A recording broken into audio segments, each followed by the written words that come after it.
E já estou aqui com o doutor Fernando Gomes. Bom dia, doutor. Tudo bem? Bom dia, Elisa. Tudo bem? Fim de semana descansadíssimo. Vamos juntos, então, para mais uma semana. É isso aí. Pronto para uma semana cheia de trabalho e de atividades. Muito bom. Começa agora mais um Correspondente Médico. E você pode participar com a gente pelo Twitter usando a hashtag Correspondente Médico.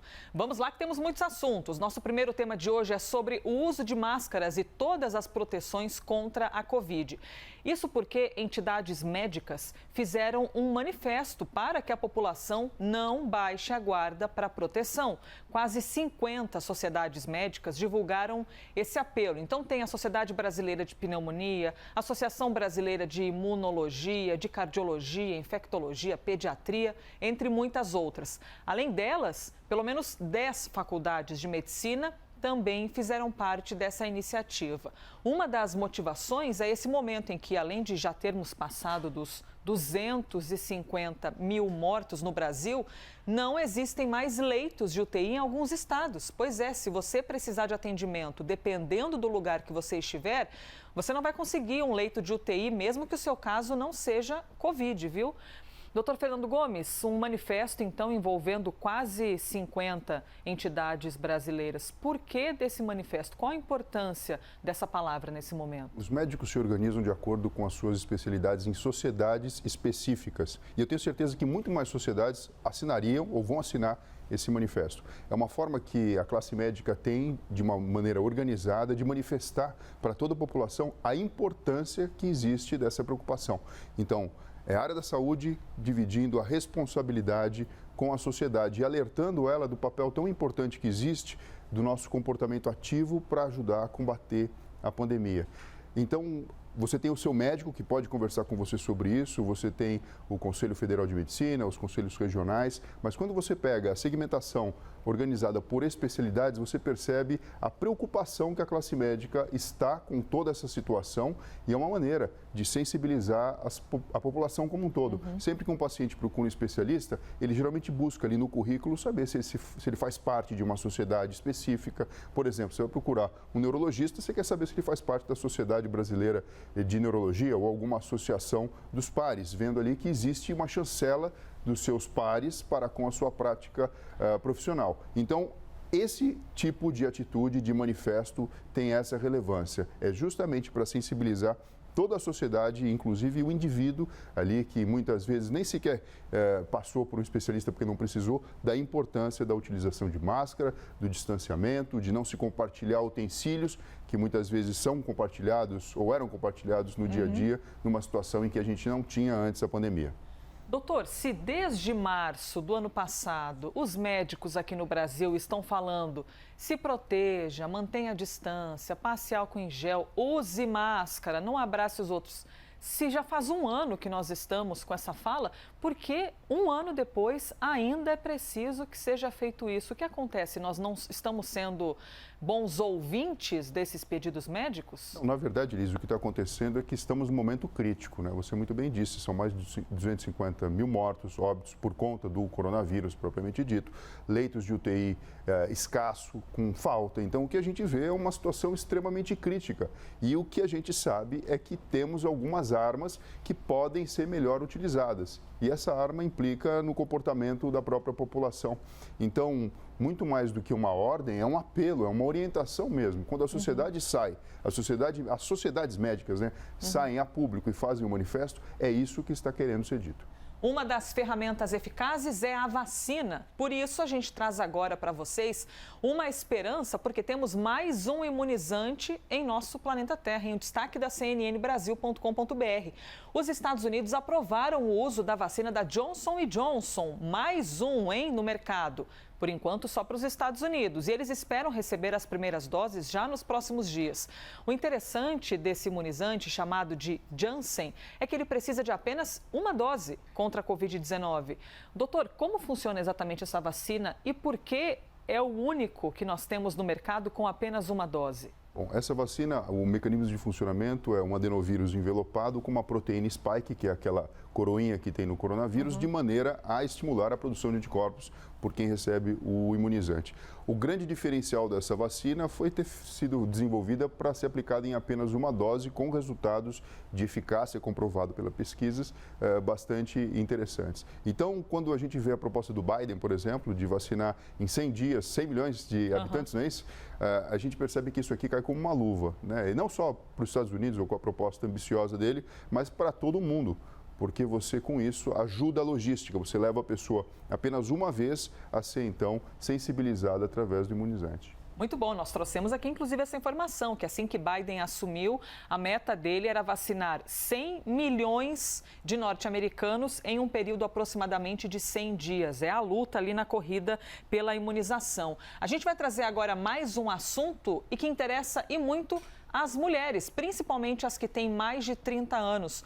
O congelamento de óvulos. Um levantamento publicado na renomada revista Time mostrou que a procura por esse tipo de procedimento aumentou 50% no último ano em todo o mundo. O Brasil não tem um controle oficial de número de óvulos congelados, apenas de embriões. Então, só em 2019, ano retrasado, foram quase 100 mil embriões congelados no Brasil. É o último número divulgado. Antes da gente falar sobre isso, eu até perguntar ao doutor a diferença entre óvulo e embrião, para quem não sabe muito desse universo, a gente vai ouvir o Rodrigo Rosa, que é especialista em reprodução humana. A mulher nasce com todo o estoque de óvulos e esse estoque então vai perdendo ao longo de toda a vida reprodutiva em quantidade, mas também em qualidade, com mais erros genéticos e assim diminuindo a fertilidade e aumentando o risco de abortos.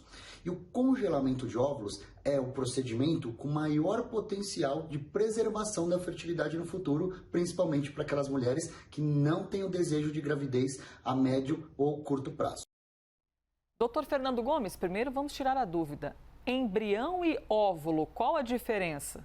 O óvulo, na verdade, contém o material genético da mulher apenas. Quando a gente fala de embrião, já aconteceu a fecundação, então a gente já tem o óvulo que teve contato com o espermatozoide e a vida se iniciou através de um processo que foi congelado no momento para se pensar no futuro, no seu implante e desenvolvimento do bebê. Então são dois estágios diferentes e os dois podem ser congelados. Os dados que a gente trouxe aqui para vocês dizem respeito então ao congelamento de embriões aqui no Brasil. Doutor, a pandemia, de alguma maneira, pode ter feito com que mulheres sentissem mais vontade desse congelamento? Essa insegurança com a vida, com a existência, pode ter despertado isso? Pode. Várias coisas, né, acabam influenciando nessa decisão. Primeiro, o desenvolvimento tecnológico e o oferecimento do recurso. Então, a mulher pode escolher, se tiver condições, de seguir por esse caminho. Quando a gente pega a realidade da pandemia, que de alguma forma, viu, Elisa, impactou sim nos relacionamentos e acaba sendo uma queixa muito comum que a gente escuta, né? Então, eu já não posso mais sair, é difícil conhecer uma pessoa nova, ou eu não tenho certeza se o momento ideal para nascer um filho seria agora. Isso faz com que as pessoas acabam tendo esse tipo de decisão como maneira de se proteger. Quem sabe daqui 2, 3, 4, 5 anos ser o momento, tendo em vista que depois desse tempo talvez não teria no momento ideal de se, através de um método natural, se evoluir para uma gravidez. E é um método para qualquer mulher, para qualquer tipo de pessoa ou existem algumas restrições? Não, pode ser para qualquer tipo de pessoa, mas aqui quando a gente fala mulheres jovens que estão ali no limite do que a gente sabe que é seguro de se proceder a uma gravidez normal, acaba sendo bastante interessante como método de postergar um pouquinho mais essa decisão frente a um momento que é de tanta incerteza como o que a gente está vivendo agora. Você tem alguma dúvida? Quer fazer alguma pergunta para o doutor Fernando Gomes? #correspondente médico. Por isso que eu fico aqui conversando com o doutor, olhando para o tablet, é porque eu estou prestando atenção também em todas as informações que vão chegando, é pelo Twitter, onde você pode participar.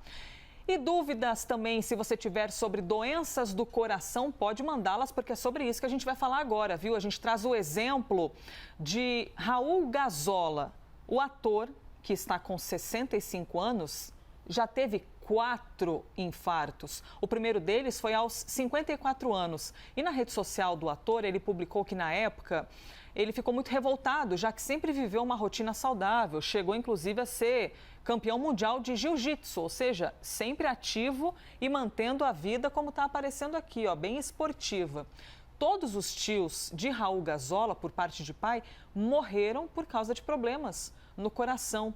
Para nos ajudar a entender como Raul resistiu a esses 4 episódios, a gente vai ouvir um especialista.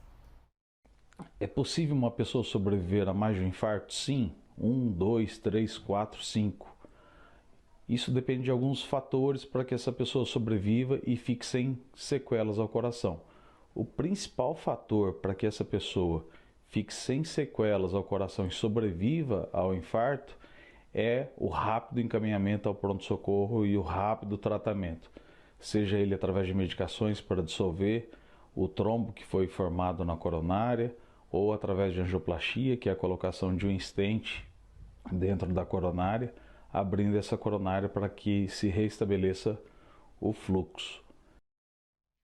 Temos perguntas que já estão chegando aqui a respeito de doenças do coração. Doutor Fernando Gomes, quando a gente fala de infarto, existe uma crença aí de que para você infartar, você já é uma pessoa mais experiente, tem lá seus 50, 60, 70 anos. Essa é uma inverdade? Quem é jovem também precisa ficar atento com isso? Bem, precisa ficar atento, Elisa. O que acontece é que o fator de risco, que acaba sendo muito importante, tem a ver com o avançar da idade, com hábitos que não são muito saudáveis, como, por exemplo, o hábito do tabagismo, o sedentarismo, uma alimentação desregrada, as gorduras no sangue de alguma forma descontroladas, a pressão alta, são fatores de risco. Então, quando a gente pega o exemplo do Raul Gazola, que sempre foi muito esportista, sempre teve um estilo de vida muito saudável, a gente percebe que existe um outro fator que nem sempre a gente consegue ter um controle tão adequado assim, que é a influência genética. Então, a gente olha o histórico da família dele, como você muito bem disse, de pessoas na família, parentes próximos que também morreram de infarto ou questões relacionadas com o coração. E a gente pode falar o seguinte, se Raul não tivesse adotado um estilo de vida precoce, como sempre teve, talvez o problema teria sido muito maior e talvez ele não teria resistido a todos esses ataques cardíacos. É lógico que o doutor André Gaspari mostrou muito bem que o pronto atendimento, o rápido atendimento adequado no hospital faz com que você consiga reverter o quadro e não tenha tantos óbitos assim como você tinha no passado, quando não existia todo o protocolo de atendimento a esse tipo de problema. Isso foi uma coisa que chamou a atenção em Nova York no começo da pandemia, porque as pessoas deixaram de procurar o pronto-socorro com medo do coronavírus e por isso muitas vezes estavam infartando e existia um tratamento adequado no hospital para isso, mas como não chegavam a procurar o hospital, acabaram morrendo. Isso foi notado. Por isso que aqui também fica o alerta, né? Não é por questão da pandemia que você deixa de procurar o pronto-socorro se tiver um sintoma relacionado a alguma outra doença. Explicado, então, pelo doutor Fernando Gomes. Além da genética, Raul Gazola passou também por um episódio de estresse intenso quando perdeu a sua esposa, Daniela Pérez, que foi assassinada brutalmente. Isso pode ter contribuído também para o infarto, doutor? Essa questão emocional, foi um baque? A gente sabe, Elisa, que existe uma conversa intensa entre a parte emocional do cérebro, muitas vezes inconsciente, e o funcionamento dos órgãos do nosso corpo.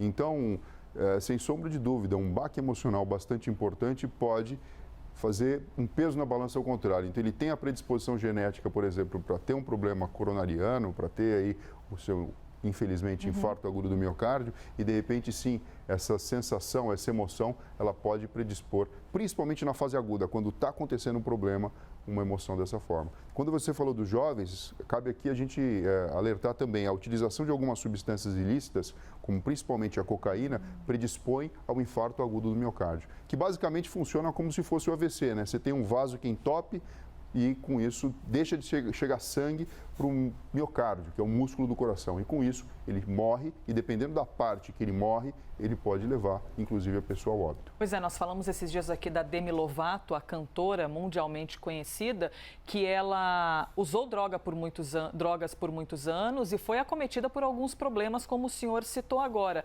Ou seja, existem alguns gatilhos também para que a pessoa possa ter um infarto e não exatamente apenas a questão genética, mas que no caso de Raul Gazola, evidentemente, isso fica ainda mais evidente, né, doutor? Por já ter perdido alguns tios por parte de pai por causa de problemas no coração. Então, quem já tem histórico familiar tem que ficar com essa luz acesa, né? De pensar, opa, preciso ir ao médico mais vezes. Sim, e de uma forma bem consciente, entender que é importante ter um estilo de vida saudável. Alguns hábitos deles não devem existir, como, por exemplo, o tabagismo ou o sedentarismo, e outros precisam existir, como a alimentação saudável e a prática de atividade física regular.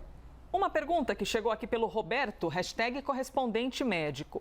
Acompanhar o nível de colesterol por exames periódicos é suficiente para prevenir o infarto ou existe algum exame também fundamental? Sempre que uma pessoa passa num cardiologista, existem diversos exames que podem ser realizados para você acompanhar a saúde do coração. Um deles é entender como está o nível de colesterol, dos triglicérides, que em última análise vão impactar na formação de placas de aterosclerose. Então, sim, é importante esse acompanhamento e você vai controlar isso com uma dieta saudável, com uma atividade física regular e também até com alguns medicamentos. Mas não é o único critério a ser utilizado. Então, por exemplo, o controle da pressão arterial é extremamente importante para se evitar um infarto agudo do miocárdio. Mais uma pergunta aqui do Felipe, #correspondente médico, falando sobre infecção de Covid-19 e a possibilidade de passar para outras pessoas ou se reinfectar. Falem, por favor, sobre o pós-vacina. Sabemos que devemos continuar com os cuidados iguais, mas quem já está vacinado pode ainda transmitir a Covid, doutor? Pode. De que maneira? A vacina ela não é uma bolha de proteção que o vírus bate e vai embora. Não. Você que está vacinado e está imunologicamente protegido, se você tiver contato com o vírus, ele vai transitar pelo seu corpo, só que ele não vai conseguir manifestar a doença, porque você tem anticorpos que vão lá e biologicamente bloqueiam o início da infecção. Porém, enquanto esse vírus está circulando pelo seu corpo, por mais que numa quantidade pequena, a gente chama numa baixa carga viral ou numa baixa viremia, você ainda pode expelir gotículas contendo o coronavírus. Então, em teoria, você pode passar para outras pessoas. Por isso que, mesmo que vacinado, é importante que as pessoas continuem adotando de uma forma monótona e bastante obediente tudo aquilo que a gente vem falando, principalmente a utilização das máscaras. Tudo super bem respondido pelo doutor Fernando Gomes. Doutor, chegamos ao fim, mais um dia para conta. Obrigada, viu? Obrigado a você, Elisa. Um bom trabalho para você e até breve, pessoal. E você que sempre participa aqui, muito obrigada, viu? Neste que foi mais um Correspondente Médico.